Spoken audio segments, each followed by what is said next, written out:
Live from the world's capital markets, here are the financial headlines, brought to you by Legion Academy.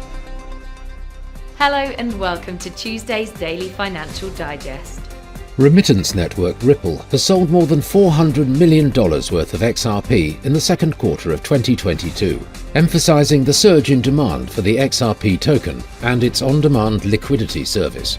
The US has sanctioned a United Arab Emirates-based firm and several Asian companies for facilitating the illicit sale of millions of dollars worth of Iranian oil for shipment to East Asia.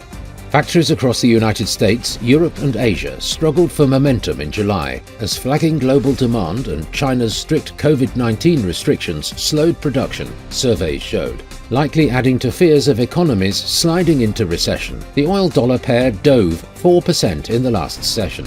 The ultimate oscillator is giving a negative signal, which matches our overall technical analysis. The pound-dollar pair gained 0.6% in the last session, after rising as much as 1% during the session. The MACD is giving a positive signal.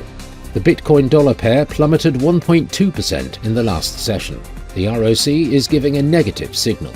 The gold rose 0.3% against the dollar in the last trading session. The RSI is giving a positive signal. Australia's RBA interest rate decision will be released at 0430 GMT.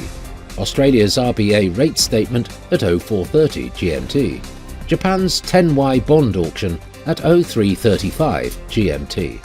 The US JOLTS job openings will be released at 1400 hours GMT.